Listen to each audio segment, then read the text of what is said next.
Beleza? Valendo. Entrevista com o juiz Leoberto Branquer. Doutor Leoberto, o que é a justiça restaurativa? A justiça restaurativa é uma nova forma de compreender o fenômeno do crime e o tratamento dispensado pela justiça. Nós temos tradicionalmente discutido segurança sob o viés da prevenção e pouco sob o viés da repressão. Quando acontece um delito, nós temos que oferecer respostas, e aí está instalado o sistema penal, dentro de um viés absolutamente tradicional que não vem sendo questionado, a não ser pela sua ineficácia. Mas o que a justiça restaurativa oferece? Ela oferece uma nova moldura, formulando questões distintas, onde a justiça tradicional, que é uma justiça eminentemente retributiva, é uma justiça de retaliação e castigo, fundada na ideia de que, havendo um mal, se produza, através da punição, um novo mal, que compense o mal causado. Nós vamos buscar, ao invés da discussão da lei ou da transgressão da lei em abstrato, o foco na reparação dos danos causados. E com essa questão nós vamos introduzir uma personagem normalmente ausente no processo judicial, que é a vítima. A vítima normalmente é trazida apenas como um instrumento de prova e não como um ator proativo do processo. E nesse processo restaurativo, a vítima então é solicitada a fazer as suas reivindicações diante do ofensor. Essa ideia, ela é uma ideia operacional. Ela imprime à justiça restaurativa uma perspectiva metodológica representada pelos encontros, eventualmente mediação entre vítima e ofensor, em alguns outros modelos com uma participação extensiva à comunidade, familiares. Existem variantes da aplicação, mas fundamentalmente, mais do que o modelo operacional do encontro, é a concepção do foco do sistema. Ou seja, o sistema muda o seu foco da questão da culpa para a questão da responsabilidade, da questão da perseguição para a questão do encontro, do enfrentamento cara a cara com as consequências do ato praticado, da questão da imposição de soluções, a possibilidade de um diálogo onde as pessoas terão participação de construir uma resposta que tradicionalmente é dada de uma maneira vertical, de cima e de fora, pela autoridade judicial. E, finalmente, esse modelo vai promover uma maior coesão social. Essa é a hipótese, porque quanto menos necessário for o uso da coerção, maior será a eficácia em termos de regulação social de um modelo de controle. Então, essa é a hipótese. E é uma hipótese que tem encantado a todos, muito difícil de se implantar na prática, mas que, teoricamente, oferece uma resposta de grande esperança a um sistema obsoleto de justiça e segurança que nós temos aí. Por que é tão difícil se implantar na prática? Bom, primeiro porque nós vamos mexer com questões culturais que estão arraigadas na própria civilização. A ideia de uma justiça de retaliação, uma justiça retributiva, nós vamos encontrar nos primórdios dos primeiros marcos jurídicos da humanidade, Código de Hammurabi, a lei do talhão, na própria Bíblia traz a ideia de olho por olho, dente por dente. O que está se dizendo aí? Está se admitindo o uso da violência como método de contenção da violência. Ao mesmo tempo que se limita o excesso da violência pela justiça de mão própria, não mais do que um olho por um olho, mas também se diz, tudo bem, um olho por um olho, e aí se autoriza a violência. Não muda muito isso na transição para o Estado moderno, onde se define, na teoria atual do Estado moderno, que o monopólio da força, que acaba se traduzindo como monopólio da violência, é exercida pelo Estado através do Poder Judiciário. Então, essa ideia da violência empregada como método de regulação de comportamentos, ela traz em si um germe extremamente nocivo, que é a própria antítese dela. Quer dizer, a utilização da violência como método de controle social, ela é autorreprodutora da violência. E está aí o estado que nós temos, o estado de coisas que nós temos. É um controle social ineficaz e, pelo contrário, que só faz é transbordar em maiores e maiores problemas, e a gente não tem conseguido parar para refletir sob uma outra perspectiva. Pensar a partir de uma lente, de um viés restaurativo é adotar um conjunto de novas referências interpretativas. É uma nova leitura da realidade. O senhor teria alguns exemplos ou algum exemplo que te marcou nesse processo de aplicação desse novo conceito de penalização, né? Que o senhor poderia citar um exemplo bem sucedido da aplicação da justiça restaurativa? Bom, eu gostaria de dizer que nós tivemos um período entre 2005 e 2007 de atividade monitorada por um projeto onde tivemos números de 380 casos realizados no juizado de Porto Alegre. E desses 380 casos, nós tivemos um índice de satisfação das vítimas de 95%, se declararam satisfeitas de terem participado de um procedimento, 90% dos acusados. E note-se que isso na justiça tradicional oscila entre 10% e 12%. Eu acho que isso é importante a referir.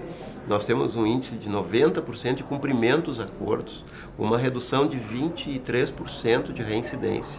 Então são dados importantes de serem considerados.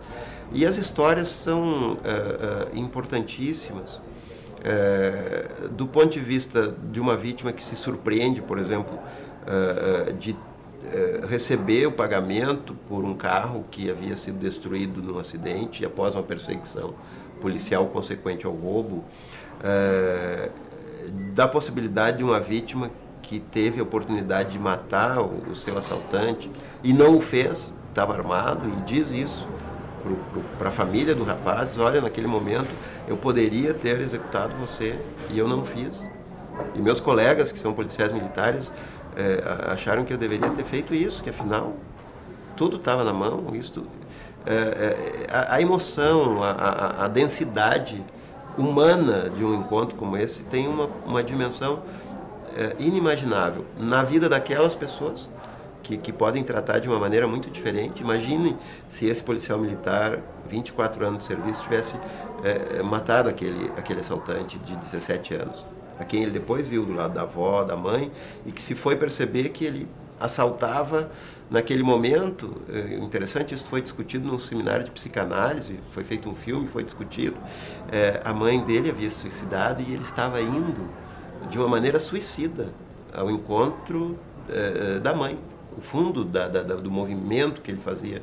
Então, a justiça restaurativa proporciona uma escuta altamente sofisticada, refinada e humana do problema que está por detrás do crime, as causas, dos problemas que advêm do crime, as consequências, e procura contemplar todos os participantes, a comunidade, os familiares, numa perspectiva de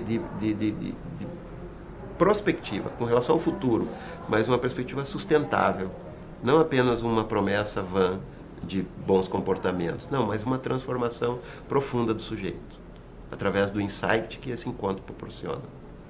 Doutor Lilberto, na prática, para as pessoas que não participam desse cotidiano da justiça, como é que isso se dá na prática? É chamado o agressor, é colocado? Como é que se dá essa mediação de conflito na prática para as pessoas saberem exatamente como é que isso funciona? Sim, o procedimento, formalmente, ele tem 3 etapas, que nós chamamos de pré-círculo, círculo e pós-círculo. O círculo é o encontro propriamente dito. Pré-círculo são as atividades preparatórias que envolvem desde a apropriação do caso pelo coordenador do encontro, vai entender o que aconteceu, vai ouvir as duas partes envolvidas, vai identificar com elas quem elas desejam que seja convidado a participar do encontro. No modelo de Porto Alegre, nós realizamos as conferências, né, seguimos o modelo da Nova Zelândia, primeiro país do mundo que implantou oficialmente justiça restaurativa desde 89, todos os processos da justiça juvenil. Então, preparado assim o encontro, nós teremos a sua realização. Existe um passo a passo a ser seguido dentro desse encontro, e isto é a segurança das pessoas para que elas possam se encontrar. Quer dizer, nós temos um começo, meio e fim previsto. Ninguém vai abrir uma porta que depois não possa fechar. Essa é a garantia que nós oferecemos para que elas venham. E, posteriormente, é feita uma avaliação da efetividade do cumprimento dos acordos. Esse acordo vai substituir ou modificar ou complementar a decisão judicial que é dada no caso. Então, seria mais ou menos assim, o agressor e a vítima, o réu e a vítima são chamados para se... São convidados, e o encontro só acontece mediante consentimento, ninguém é obrigado a ir. Com a presença do juiz? Não há presença do juiz e, quanto possível, não dos operadores jurídicos. Que nós temos sempre uma perspectiva muito contenciosa, muito adversarial. Mas não se impede, se a pessoa quiser acompanhar do seu advogado, embora isso possa gerar mais prejuízos na experiência prática. Às vezes as pessoas têm uma tendência muito belicosa, os profissionais do direito, né? Pois não. Perdão, mas existe um mediador nesse processo? Sim, nós chamamos de coordenador. É uma pessoa que facilita o processo, que possibilita uma estratégia de diálogo. Dentro da experiência de Porto Alegre, nós adotamos a metodologia da comunicação não violenta, que é uma proposta do psicólogo americano chamado Marshall Rosenberg, como estratégia de facilitação do encontro. Então, existe todo um fundo de metodologia extremamente estruturado nesse encontro, embora, né, aparentemente, as pessoas, isso se proceda de uma maneira coloquial, mas o coordenador passa por um processo de capacitação teórica de 48 horas, prática de 48 horas, aula, posteriormente estagia, fazendo círculos como co-coordenador, até que possa estar apto a fazer o enfrentamento, né? Possibilitar as pessoas esse enfrentamento, porque ele sempre é muito difícil. Às vezes, para o sujeito é mais fácil cumprir uma pena criminal, do ponto de vista psicológico, emocional, pagar a pena, do que se enfrentar com as consequências emocionais do fato que ele praticou. E como é que o juiz que participa da decisão daquele caso acolhe, quer dizer, o coordenador passa essa sugestão de mediação para o juiz? Como é que... Sim, isso vai depender da etapa do processo. Nós estamos falando de aplicações específicas no campo judicial. É importante dizer que a justiça restaurativa também pode ser aplicada extrajudicialmente em situações não formais, né, digamos, de conflitos sem essa dimensão de judicialização. Pode ser feita em escolas, pode ser feita em comunidades, onde haja um ato que produza dano social, é possível, a partir dessa concepção, se intervir restaurativamente.